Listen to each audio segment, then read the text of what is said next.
Stoa is a digital campfire where we cohere in dialogue about what matters most at the knife's edge of what's happening now.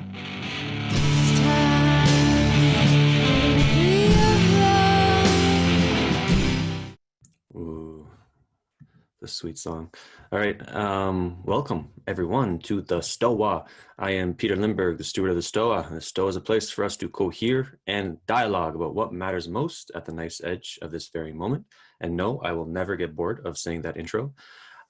Today we have Matthew Segall, or Segall, which is the, let me unmute you. And it's not Segall, I know it's Segall, right? It's a long-standing controversy, actually. Some people say Segall, some people say Segall. My mom says Segall, my dad says Segall. They're divorced. Go with Segall. That's what I go with. Sorry, okay, it's so Segall. Complicated. No worries. I got both of them, so I got both the mother and the father happy. Yeah. Matt is coming today to talk on the spiritual mission of America in the Anthropocene, which is a juicy subject. Matt is an assistant professor in the Philosophy, Cosmology, and Consciousness program at the California Institute of Integral Studies. He has a YouTube channel that I've been following since 2007 called Thou Art That. Like I was when I was younger, into the Ken Wilber stuff, and not that much people were talking about Ken Wilber on YouTube or online. But Matt was. So I'm like, who's this crazy guy? I love him. And so I've been following him for a while. And so I'm very happy that he's at Stoa today to discuss this topic. So how it's going to work, Matt's going to share his thoughts on the subject at hand for about 20-30 minutes. If you have any questions, throw them in the chat. I'll call on you, unmute yourself, ask the Matt. You can throw them in the chat anytime. Just have like cue or question beforehand. If you want me to read on your behalf, just indicate that, because this will go on YouTube. So that being said, Matt, I will take in and yeah, let's begin. Awesome. All right. Hopefully y'all can hear me all right. And that I hope my internet connection holds. I'm actually in Oklahoma, though I am a California resident. I'm on a bit of a cross-country road trip at the moment to, well, for a variety of reasons, but one of them is to sort of take in this great, very large country. If I was being cynical, I would call it a farewell tour, but I certainly hope it's not. But we're in the midst of some rough times right now. As a nation, as a people, some would ask whether we can even think of ourselves as a people, as Americans. There's a whole variety of competing visions for what that might mean, and some people who would rather not even be associated with the idea of any form of American patriotism. So we're gonna talk a bit about the spiritual potential of America, and I'm going to take hopefully no more than 20 minutes to lay out a vision, and then I want to hear from all of you about how it lands and engage in dialogue for the rest of our time together. So thanks Peter, and thanks to everyone who makes the Stoa possible. I've been sort of hovering in the background for a while, enjoying different guests that you've had on and different conversations for a number of months. So it's really exciting to be here. So the spiritual mission of America in the Anthropocene. I was trying to find a juicy title, so I'm glad Peter thought I succeeded in that. Why spiritual? Why spiritual mission? Well, I think, as Emerson was among the first to point out, America has a tendency to superficiality and indeed materialism. We are a money-loving people, and that's not to say, though, that we aren't also a deeply spiritual people. And I want to emphasize the spiritual dimension because of the pervasive ideological dominance of a variety of forms of materialism. There's the values of materialism that we associate with, say, a capitalist political economy. There's the ontology of like physicalism in the natural sciences, the sort of metaphysics of materialism that's less of a sort of value statement, as in the case of like the capitalist political economy, where you value material things and it's more of a sense of what the universe is. And I mean, materialism, and I'm critiquing materialism in all of these senses, because in order for us to move forward as a nation, I think we need to appeal to higher ideals than just the capitalist bottom line. And I think we need to forge and re-engage with an ideal that I think has always been central to the spiritual mission of America, this ideal of individuality. If the United States had one gift that we as a people, I think, and I'm assuming we're all American here, maybe we're not, but speaking to my fellow Americans, I think this notion of the individual is something that America, I think, is uniquely situated to help to birth and to give to the world. It's not the be all and end all of human existence, right? To be an individual. There are other important values that we would need to learn from other people. And, so one of the things that I want to share tonight is this deep sense of pluralism, that while the United States of America has its unique spiritual mission, so do all the other peoples that we inhabit this planet with. And eventually, I think the larger vision that I would want to lay out in the background of the specific vision for America is a view of the evolution of consciousness and a view of the human being as indeed a work in progress, something we are striving toward, and that every particular, whether it's culture or ethnicity or people that composes the diverse human family at the moment, every people has something to contribute to the realization of this future human that we have not yet realized. So I want to talk about the spiritual mission of America in an effort to combat the materialism that I think it debases our sense of culture. It commodifies our understanding of everything from personal identity, and even racial identity now is something that corporations, the racial justice movement has totally been absorbed in and approved by all of the major corporations. And so I think there are deeper sources of cultural meaning that we need to seek out. And I also think materialism debases our understanding of our nature, not just our culture, but our understanding of race.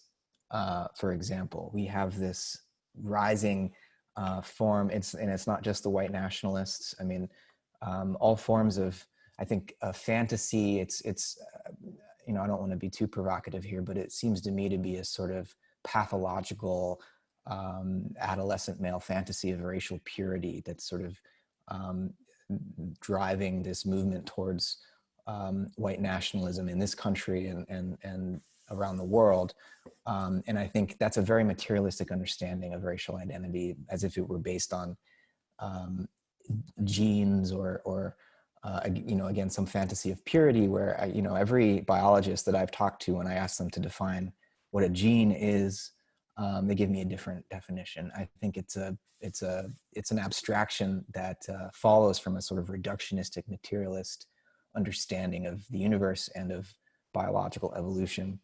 And so I want to combat this materialistic dead weight that's holding our culture down, move beyond materialism, and really take seriously the idea that, like each of us as individuals has a spiritual mission, and entire peoples, nations can have a spiritual mission. And what would this mean in concrete terms to move beyond materialism? Well, I think there's one of the ways that materialism comes through in our culture is in the ways that we relate to death. And I think that this in part drives I would call it the religion of consumer capitalism, that we think that this is the only life we have, that our consciousness will disappear when our bodies die and decay. And perhaps there's a wider spiritual ecology that we are participating in. And maybe we can take seriously something like reincarnation. Maybe whatever it is that's conscious in us has been here before in prior incarnations and will remain on the earth in incarnations after this particular body. It's a very different vision than the materialist vision and even the Christian vision, where this is the one life and after this life you just go to heaven and the drama of existing in time and history is over.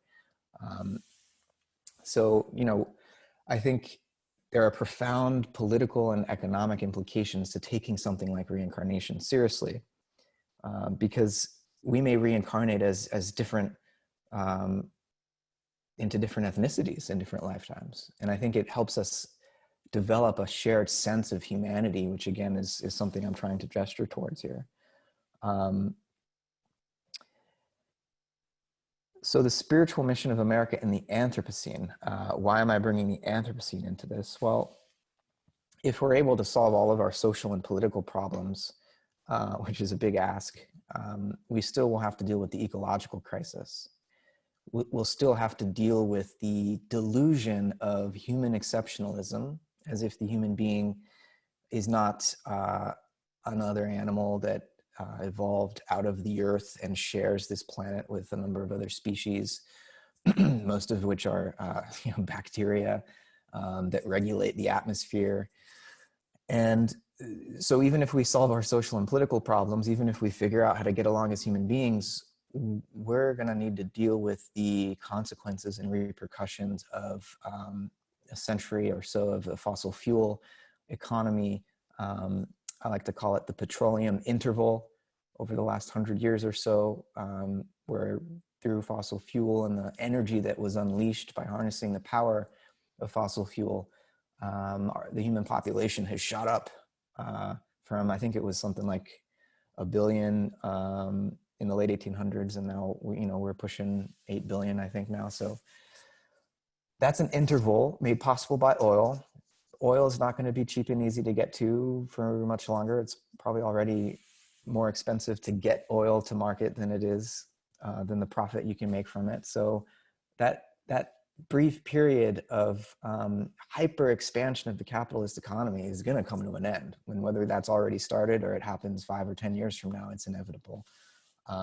And so all of the various facets of the ecological crisis, from climate change to mass extinction to losing topsoil and on, are going to have an effect on our ability to maintain political order, keep people fed. We're going to be dealing with mass migration just in the United States over the next couple of decades, as the southern part of the country and the western part of the country becomes increasingly uninhabitable. Tens of millions of people are going to be migrating north. And nobody's preparing for that except the banks and insurance companies are now starting to realize that they're going to take a hit on their investments if they don't pay attention to climate change. But politically, nobody's taking it seriously. So all that's coming in the midst of increasing social unrest. So we got a lot of major problems to deal with. And I don't have any solutions to those problems, but I have a few suggestions about how we might build a sense of national solidarity again as Americans, and in service to a larger project for humanity as a whole. So I think what I want to say about America is, I think it would classify as a form of American exceptionalism. I do think the United States is an exceptional nation. Why? Well, I mean, it's the oldest democracy on the planet. And several people have said this, maybe it's a controversial claim, we can talk about it, but it seems to be the first nation that was founded on ideas or on ideals, ideals like individual freedom and social justice, right? These are written into our founding documents. The United States of America is a product of the Enlightenment. And these ideals, from the moment they were first, that pen was first put to paper to write them down, from the moment that they were enacted, this country failed to live up to them. And the history of the United States is deeply tragic and I think any attempt to move forward towards a more unified sense of national identity is going to need to acknowledge the tragedies and the failure to live up to these ideals of individual freedom and social justice. You know, in the Declaration, the founders declared, they called it this, they said the self-evidence, right, that all men are created equal. How is it self-evident that all men are created equal? I think, again, this is an Enlightenment ideal about the nature of the human and the potential of the human. But from the very moment, you know, that document was signed, and then the Constitution after the Revolutionary War was won, we failed to live up to the ideal. Initially, it was only landowning white men that had their individual freedom protected, and that could count on the courts to secure justice if they were wronged. And gradually, we've slowly, begrudgingly expanded these rights to include others, but it's been a fight the whole time. But the beauty of the country is in these ideals, and I don't think we can or should give up on those ideals yet. So the country has been through 3 major trials, 1 per century over its history, right? The first one was the Revolutionary War. The second one was the Civil War. The third one was the 1960s counterculture, the civil rights movement. And we're now in the 4th great crisis of American democracy. I don't know what you want to call it. I think we'll need more historical distance from it to fully understand what's going on. But there are signs of the crisis everywhere you look. And a lot of people who maybe identify as liberals or as Democrats, they would blame Trump for this crisis, but Trump is just a symptom. Trump is not the cause. A lot of people think that the post-truth era began with Trump. I think it began with George W. Bush, or, I mean, what president ever really told the truth about American military imperialism? So these problems pre-exist Trump, but Trump is sort of the crescendo and the manifestation of the American shadow, I think, forcing us to confront the tragedy of our own history and the problems that we continually have failed to honestly look at and deal with. And so Trump, in a sense, as a symptom of this shadow of the United States of America, is also an opportunity for us to finally look and engage and try to heal from whether it's genocide or slavery or, you know, continued oppression.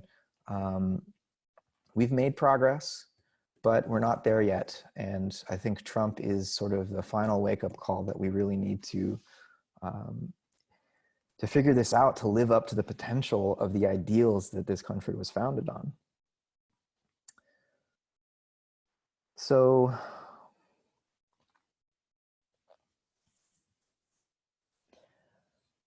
I want to speak a bit about what the United States, the resistance that the American vision is meeting in the world right now.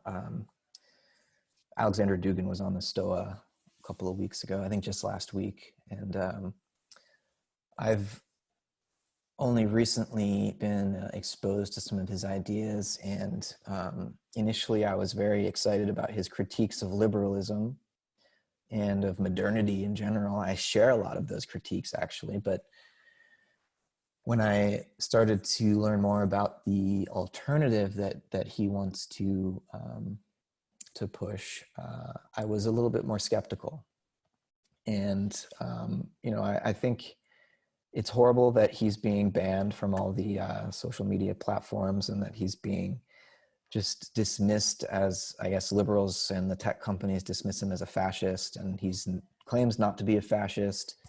I'm kind of skeptical, but again, I think that the approach that the deplatformers and the people who would just refuse to even debate or engage in dialogue with people like Dugin, I think only further delegitimizes the liberal, it further delegitimizes liberalism, as if, they don't think that the strongest argument would win, and they just want to shut up people that are criticizing the liberal project.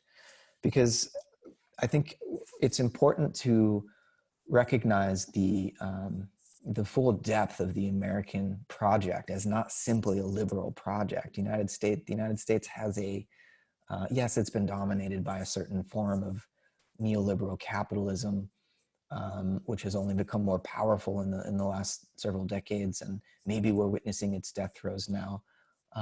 So yes, liberalism and its various manifestations, I think we have to say, has been dominant in the history of the United States, but there's a lot more going on here. We have our own homegrown socialist traditions. We have our own grown fascist traditions. And so it's a diverse country. And in terms of the philosophies and the political theories that have been born here on this continent, and I think there's something uniquely pluralistic about the United States that makes it more difficult to succumb to these fantasies of racial purity, that, I don't want to accuse Dugin of that, but there are other folks, they call themselves third positionists, who are indulging in these fantasies, and many of them are European, but they're attracting more and more Americans. But if you look at the history of the United States of America, what makes our people unique, what makes the American spirit unique, yes, it includes the contributions of European cultures, but it also includes the contributions of Native Americans and African Americans and Asian Americans and Latino Americans, all of that. And it's not just a melting pot where it all got squished together into an amorphous blob, right? The diversity in this country has been allowed to, it's struggled. I shouldn't say it's been allowed to, but there's been a struggle to maintain a sense of the diversity, the internal diversity of our population. And I think, I don't want to sound cliche, but I do think that is our strength. But the challenge is to maintain a sense of civic identity or national belonging at the same time that we provide for the freedom of individuals and groups to do their own thing. And right now we're failing at that. We don't seem to, I think we have a constitutional mechanism and an electoral process that's designed for the 18th century. And we live in a very different world right now where there are new forms of media. Like, I think the Constitution was designed for a media ecology of pamphlets and print media, right? We've already gone through several mutations in the media ecology since the Constitution was framed, and we're no longer really literate in our consciousness. We are digital in our consciousness, and of course we all still know how to read, but literacy has been subsumed first by radio and then by television and now by the internet. And so we need a different way of doing politics now that the framers of the Constitution couldn't have imagined. And so, whether or not we're able to, in some way, hold together as a country through this next election, or if there is some kind of a civil war or continued spiral into social breakdown and civil unrest, we may end up needing to call a constitutional convention to rethink the way that we organize politically. And that's a risky endeavor, because when you start to call the established political order into question, then everybody has a suggestion about how they want to fix it or make it better. But it may turn out to be inevitable, and I think we should be preparing now to think through how we can get beyond some of the divisions that are holding back our spiritual development as a people. The two-party system, the corporate duopoly, is certainly holding us back right now, limiting. Both of these parties are the parties of property, as Gore Vidal once said. They're there to protect the ruling class, the interests of the ruling class. We don't have a populist party. Even Donald Trump, who pretends to be for the working person, is himself just a fake billionaire who wants to, stay in with the rich people and the celebrities, and he wants to himself to be a celebrity, and that's all he really cares about. He doesn't care about the working class. We don't have a party that cares about the average person in this country. And so we need to really shake that up. And so the last piece here, let's see, it's 5:57. I've already gone on too long, Peter. So the last piece I just want to talk about is what the Anthropocene means to me in the context of trying to further the spiritual mission of the United States, is deepening the sense of pluralism that I think is basic to the United States already, or should be, so that it's not just a pluralism of human cultures or human ethnicities, but a pluralism also of all the other species that call this planet home, and even further into a real sense of ontological pluralism.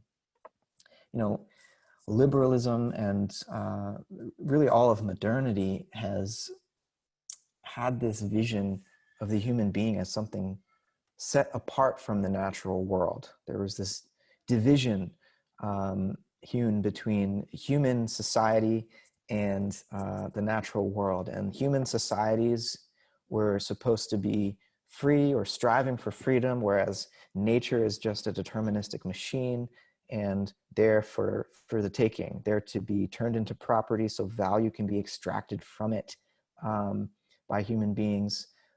They're just as a collection of objects to be known and understood and explained without remainder by science, and exploited, mastered by science and technology to serve human ends.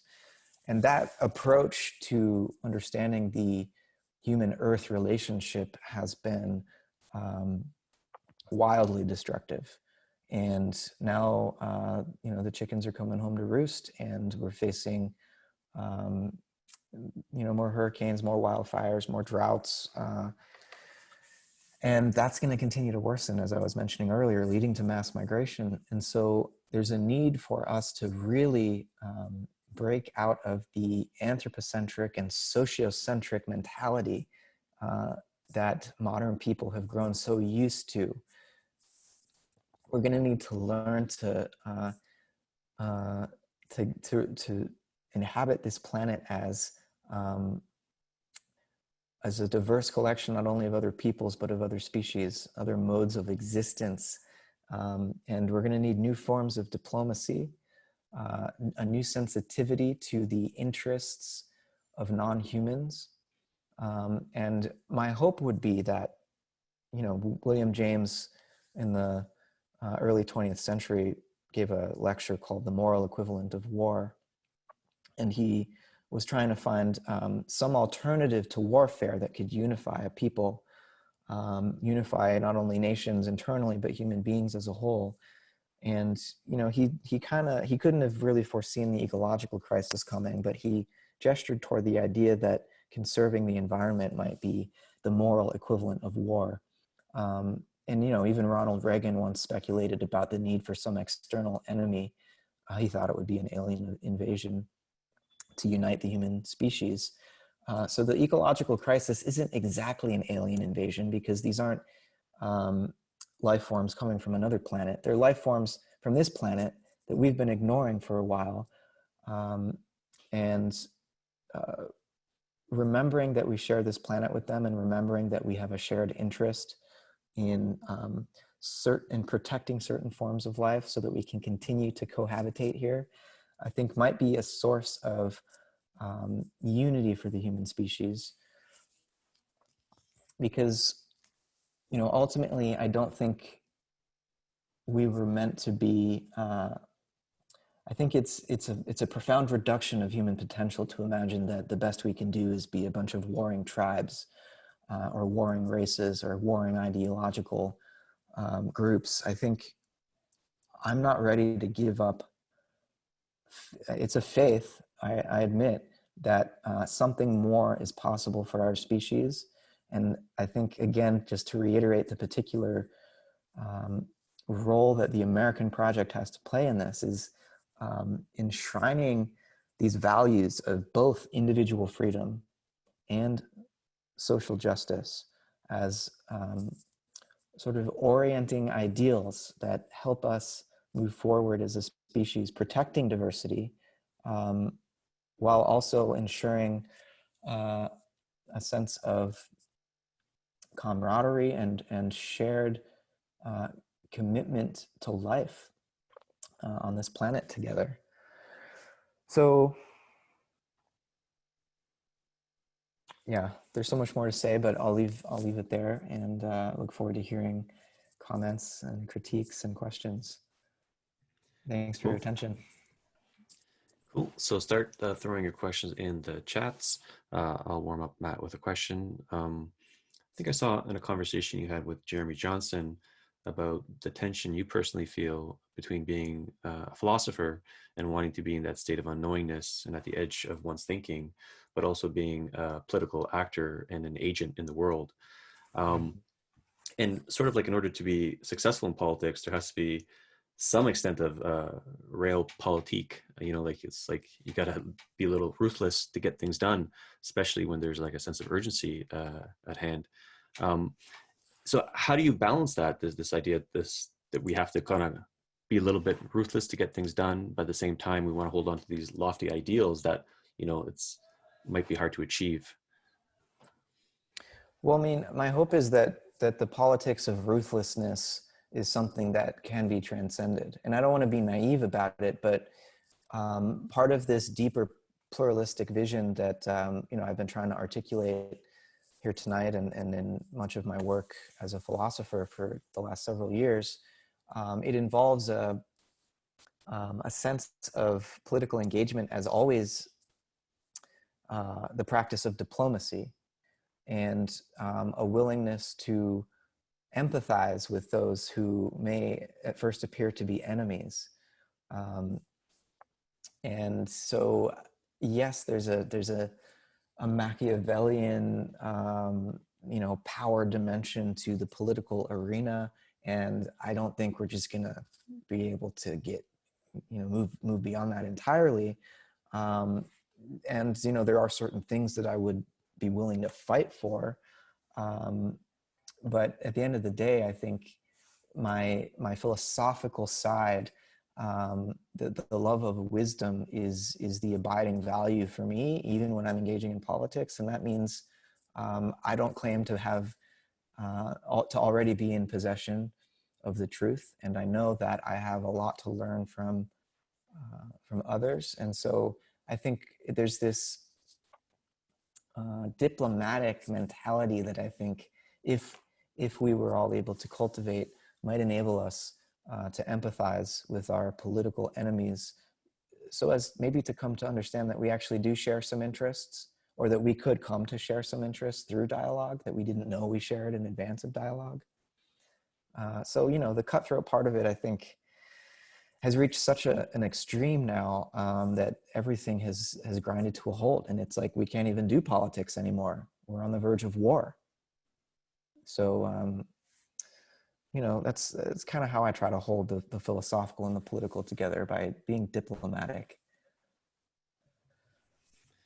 And one thing I got, and which I get from a lot of the people in the integral and meta-modern space, which I agree with, is a need for like a transformation of consciousness. And I wanted something related to that. I wanted to double click on what you said about Donald Trump being a spiritual opportunity, because I wanted to write this article one time calling Trump the apex narcissist. The apex narcissist is like his at one point his name was on everyone's lips, right? So he's like the most successful at being a narcissist, if you will. And some people were talking about how he was the Heliote, I think, kind of like the sacred clown, that he's like mirroring things to us that we don't want to see in ourselves. Could you kind of speak more about what you think that opportunity is and how that relates to this transformation of consciousness? Yeah, I mean, so we have a reality TV star as our president now, and everyone who identifies as liberal or as a Democrat, again, yeah, they seem to blame Trump for all of the country's problems right now.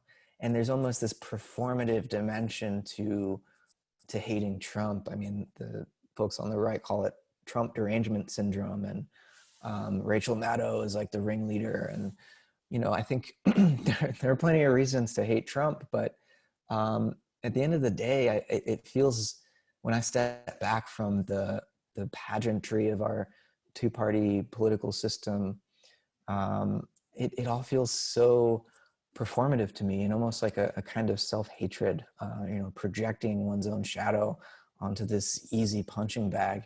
And like saying things, hating on Trump is just so easy. It's just so easy. And it doesn't, you know, it's like, at the end of the day, it's just, it does nothing more than like Nancy Pelosi tearing up a speech, you know, at the State of the Union. Like, that is completely performative and ineffectual. It's not changing any of the policies. It's not dealing with any of the corruption. Even the whole impeachment trial, knowing in advance that it's not going to go anywhere because of the Republican majority, what's the point? It's a performance, right? To make people think that there are real divisions among the two major parties. And don't get me wrong, I don't think we should collapse the Republican and Democratic parties. I'd much rather have a fascist enabling neoliberal in office like Biden than a neo-fascist. And that doesn't mean that, you know, if Biden is elected, that I would say the resistance needs to continue.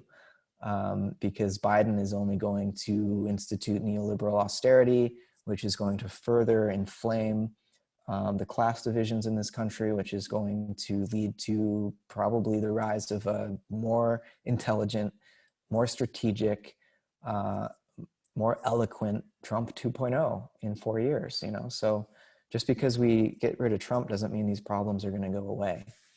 And the opportunity here, again, is to recognize the shadow of this country, and to find some way of atoning for it. And unfortunately, I mean, there are small signs here and there of that happening, but unfortunately, you know, I can see all of the legacy media, major corporate networks, and the Democrats, if Biden manages to pull this off, it's just celebrating after the election, as if now everything can return to normal. And what a setback that would be if we allow that to happen. But for better or worse, you know, the planet's not going to allow us to return to normal. Trump's supporters are not going to allow us to return to normal. And it's most likely we're going to have a contested election anyway. So there won't be much celebration in the wake of the election. There'll be litigation and chaos. But there's an opportunity longer term, I think, for, it's almost like, you know, when a Whitehead forms and all the pus gets to the surface of the skin and you can just pop it and release all of that. Trump is kind of like, I wouldn't say he's like, nothing against buttholes, but he's not the butthole of the country. He's like a pimple on the butthole, in the sense that he's just a very small part of the larger shadow and underworld dynamics that have been at work in this country since the beginning, since we first failed to live up to our ideals. Right. Pimple on a butthole. That's okay. Yep. That's what I'm going to picture when I watch the debates tonight. Okay. Aditya, you had a question. You're on mute. Oh, I need to give you access to unmute yourself. Yeah, you can unmute yourself now. Thanks, Matt. I think it's a really beautiful provocation. That's how I take it with all of my trigger. I think I kind of was ushered into the ideological project of America growing up in our schools with American exceptionalism, and have been disillusioned in many of the ways that you describe, to the point where like it doesn't feel like America is like a feasible ideal anymore. And so maybe some part of what's happening for me and others is just there's a sense, do we just give up on America? Is the runaway machine of techno capital liberalism out of control? Is it just, is it just a sort of dying holding chamber for us, in which case we leave either psychically or physically?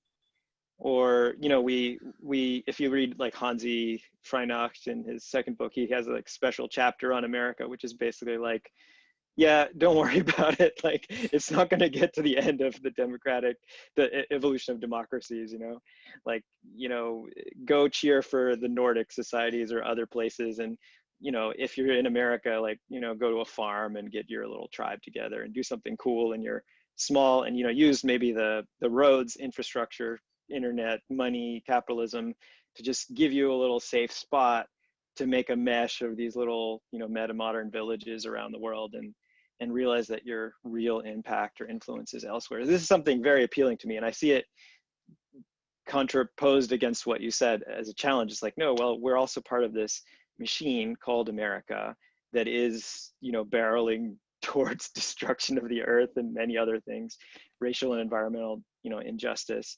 So is there anything that we can do? Of course, we're very small, agents in this machine.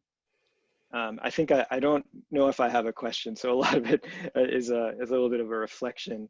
I think I'm hearing your provocation to sort of like, hey, we're agents, and there's something that we can do, should do, morally or ethically, or sort of like, should be doing to rescue the American ideal. And I don't know, I don't know if it's believe in America is the right way of saying it, but use our agency towards stopping this train wreck. Maybe I'll just stop there because I went quite a bit of a ways, but I'm curious if that registers anything. Yeah, I'm definitely. I'm glad you took it as a provocation. I think I am intending it to be so, but at the same time, it could mean that saving America means allowing for the balkanization of the republic, in the sense that there's more local autonomy, more distribution of power away from the central federal government.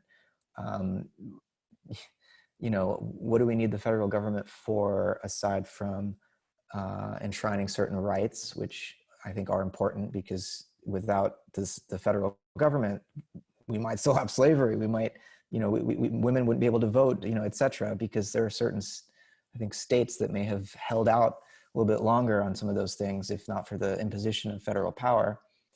But then also there's the military. But if we can find a way of enshrining, I mean, let's just, come on, people, let's get it over with. Like, freedom and justice for all. It's not that hard. Like, we could do that.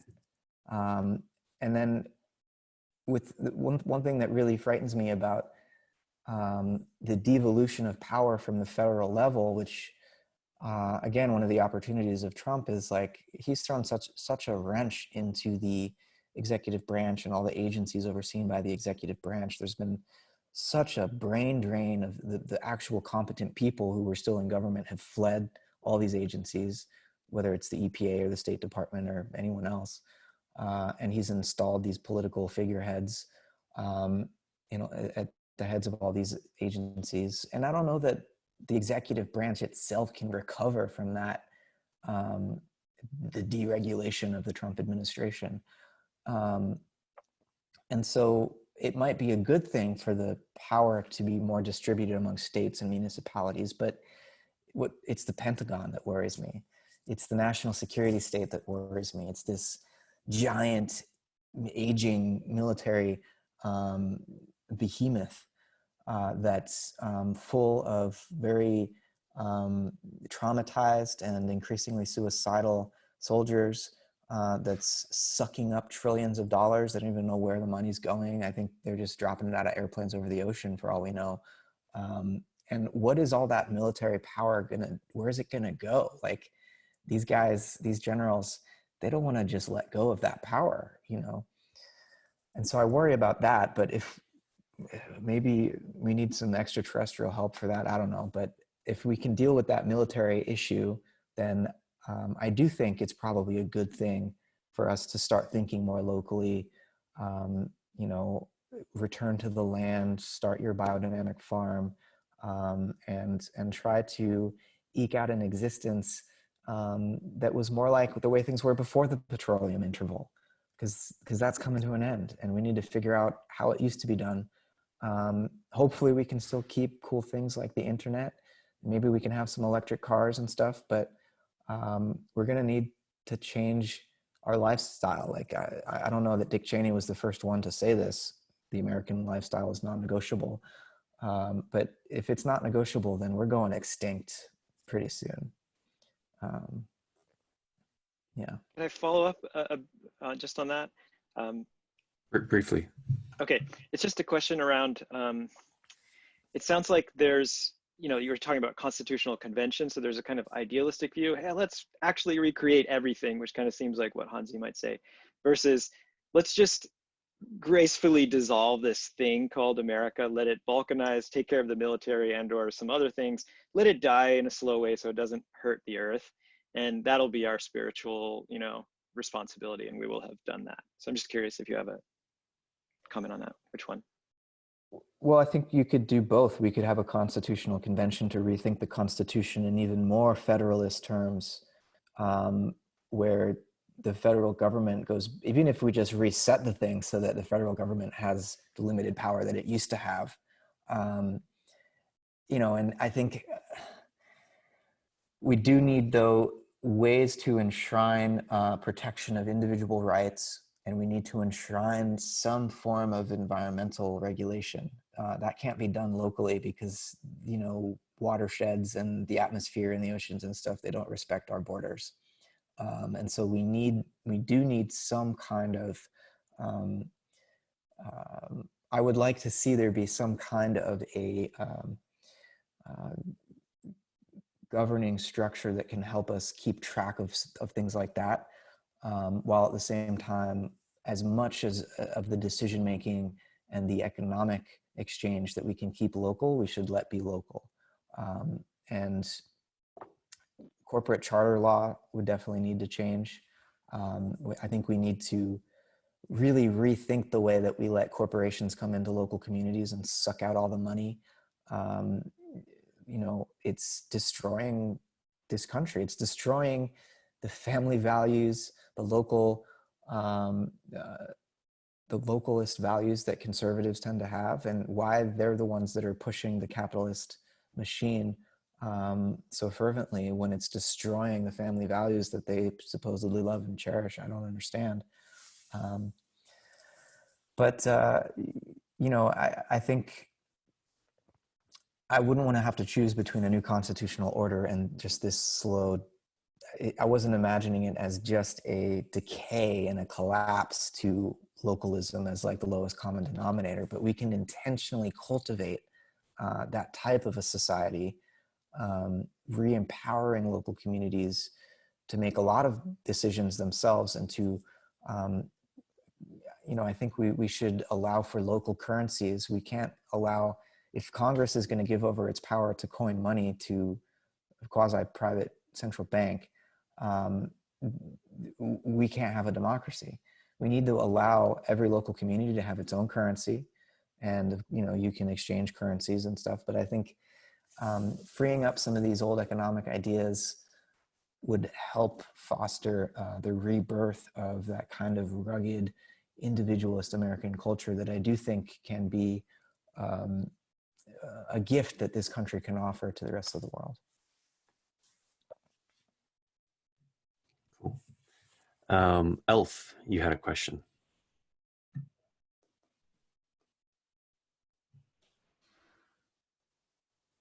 He's scrambling. Okay, there you go. Sorry, it was more of a statement than a question, but yeah, I guess I was wondering, since we're talking about spirituality, why so much of the focus is on politics. If you just look at an integral type framework, not as the law of the land, but just as a framework, you see a lot in modernity treating politics as kind of their new altar or religion. You see trends in, say, a traditional level, which used to be more religious, with kind of the QAnon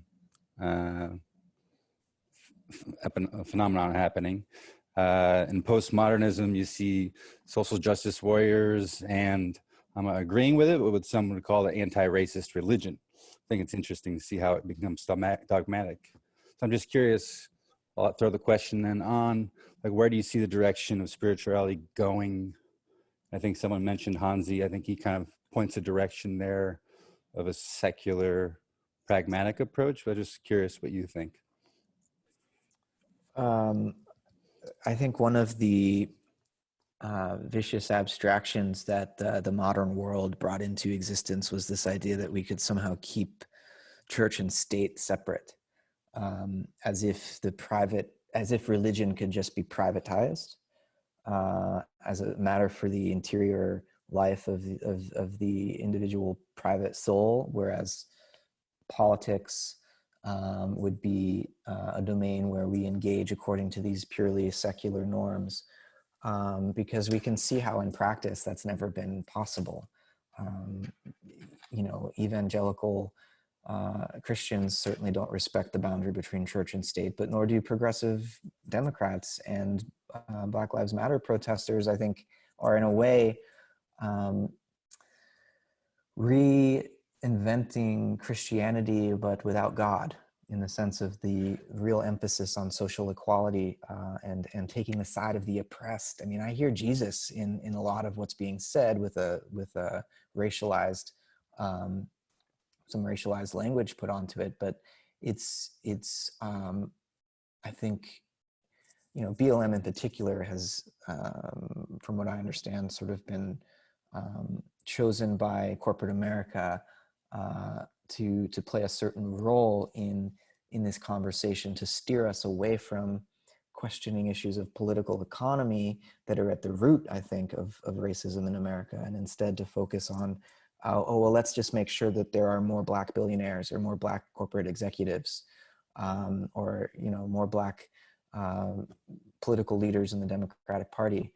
And I always think of that line in Childish Gambino's song "This Is America," where there's a line where he's like, I think he's saying his grandma told him, like, get your money, Black man. And like, so Black people want to be able to get and participate fully in the capitalist economy that they've been kept out of for so long. And I understand that, but we need some alternative sources of uplift than just, you can have just as unlikely a chance of becoming a billionaire as any white person in this new corporate approved form of anti-racism. I think we can do better than that. But yeah, and I think why, if this talk was supposed to be about spirituality, am I talking so much about politics? Well, I think we need to stop being in denial about the overlaps between the religious dimension of human existence and the political orders and forms of self-governance that we engage in. Like, if there's not a spiritual ideal that's motivating our political activity, then what is politics anymore? Even if we pretend like for those who pretend like politics is purely secular, there's all these, all the trappings of civic religion to make us feel patriotic, and we say the Pledge of Allegiance, and it ends up being a kind of shallower form of religion.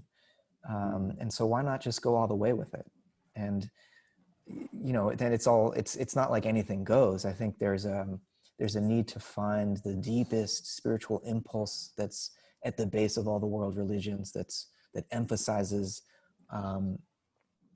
love, that emphasizes justice and inclusivity. So like, whether it's the Hebrew prophets or the teachings of Jesus or of Buddha, or the real sense of social belonging that came along with some of Muhammad's ideas,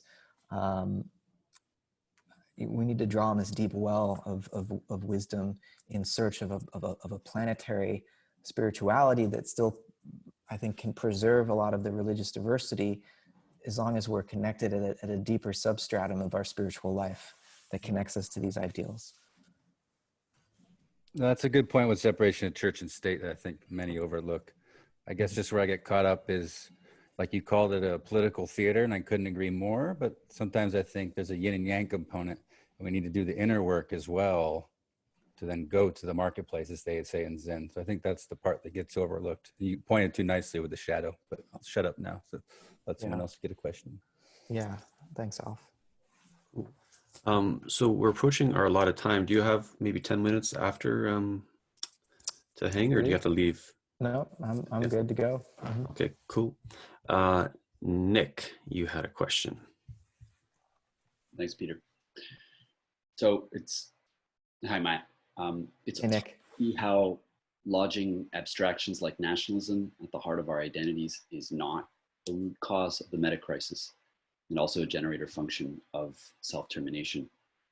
So given that nationalism is a togetherness that generates alterity in theories of hierarchy, dominance, exceptionalism, and neocolonial practices, I'm wondering how you reconcile your desire to preserve nationalism, which is what I'm hearing through your argumentation going forward, with your concurrent desire to hasten futures where life is still a thing, where beings still exist on this planet. Mm-hmm. Mm-hmm.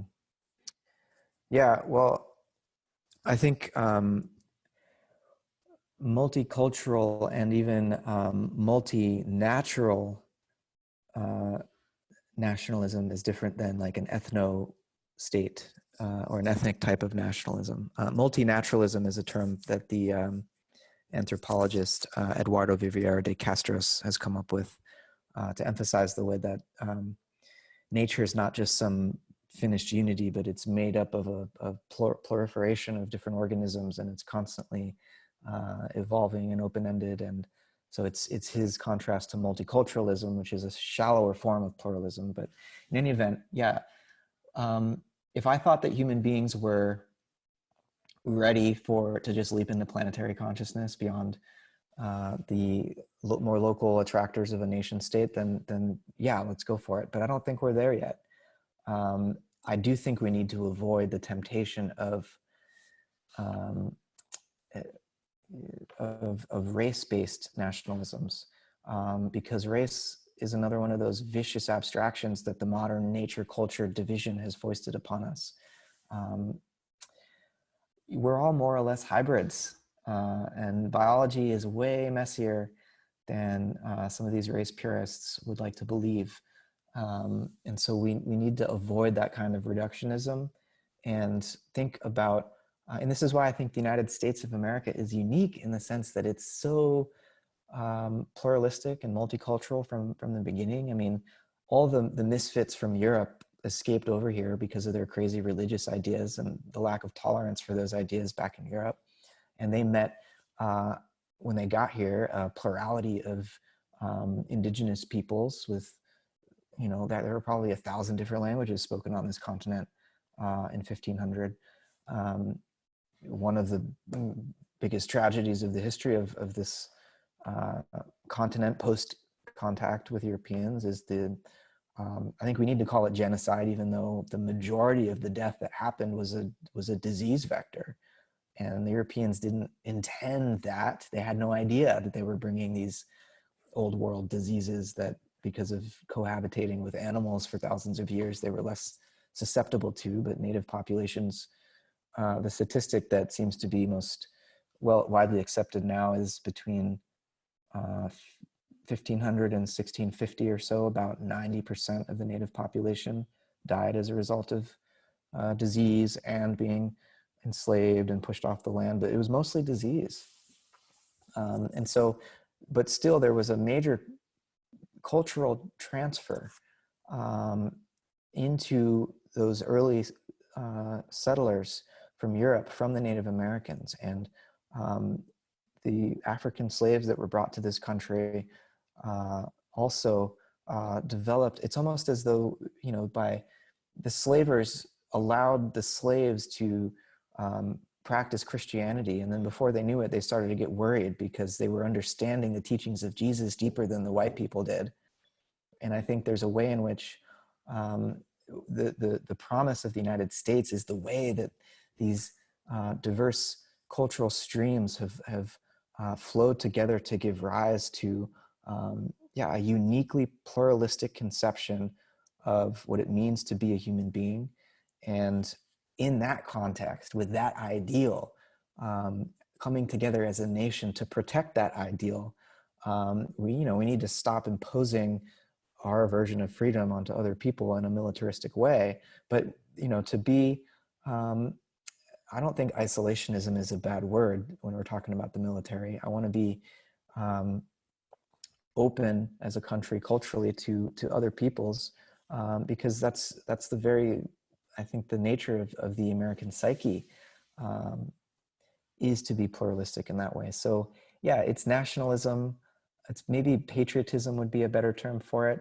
But when it's rooted in this deep, not just multicultural, but even a deeper form of pluralism, I think it's less dangerous than maybe the traditional forms of nationalism that we've seen. So I have a million follow-up questions, but in the interest of placating Peter, I won't ask him. Thank you. Well, feel free to email me, or I'll be sure to leave my contact info if you want to continue the conversation. So we'll have, I'll read out Maria's question, and then maybe we'll end after that. So it would be interesting to hear you out on the spiritual responsibility that America has called upon itself through modern colonization and through its military, political, cultural agenda throughout the world. It feels like there's a price for such constant oppressive agenda worldwide, and I wonder how that fits into this view of a death new America. Well, I think after World War II, it's almost as though the United States had to become the darkness that it was trying to defeat in order to defeat that darkness. And creating the military-industrial complex to defeat the Nazis was a deal with the devil. And that military-industrial complex was never drawn down. It's just continued to expand. And, it's like the Nazis, the Americans beat the Nazis. The American military destroyed fascism in Europe and ended up doing what the fascists were trying to do by creating this global military empire. And whether the Nazi version of that global empire would have been better than the US version of that global empire, I don't know. But I have my doubts, but I don't think that the American militarism has anything positive about it. And it's been, I think, it's one of the tragic sins of this nation, to use religious language, to try to dominate the rest of the world, to enrich ourselves. I mean, we underestimate, I think, as Americans, the role that military imperialism has played to maintain the economy in this country and the value of the US dollar. The US dollar's value is maintained by the threat of war. Why did we invade Iraq? Because Saddam started trading oil in euros. Why did we go after Gaddafi? Because he wanted to create an African bank. And so I think there's nothing about American militarism that I would want to preserve as I'm trying to shift our attention toward a deeper source of ideals that would be, that if we stood true to the ideals that we were founded upon, we would see how opposed they are to this notion that America should be imposing its version of order upon the rest of the world. I really do think we need to clean up our own act and set an example for others to follow, rather than trying to force some misconstrued idea on other countries. Okay. So let's, I think it's prudent to end here. Matt, is there any kind of concluding thoughts or anything that came alive for you throughout this session today? Well, I appreciate the opportunity to play the role of political propagandist. I mean, let's be honest. I feel like that's kind of what I'm doing here, and I just want to say that what I'm sharing with you guys, it's not like I have certainty that this is right. Um, I'm really trying to start a new kind of dialogue about a new way to imagine belonging to the country that we call America. And it very well could be the case that it's a lost cause. And so I just want to, thank you for indulging me in this provocation. And I've shared my email address if you had comments or questions that you didn't get a chance to share. And, I'm going to keep having this conversation. I'm curious to see how the debate goes tonight. And, I just care a lot about the potential that I think this country has. I study American philosophy and American literature, and I feel like there is something unique in the contribution that this people has to make to the world. And I don't want that to be lost. I don't want it to be completely overshadowed and tarnished by all the wrongs that this country has done.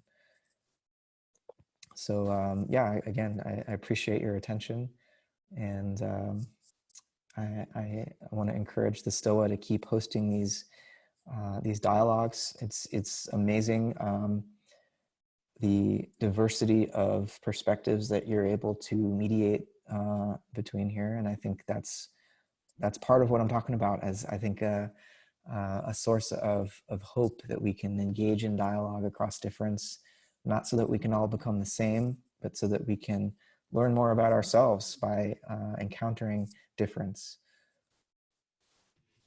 Beautiful. So I'll make some closing announcements in a moment, but Matt, thank you so much for coming on the STOA.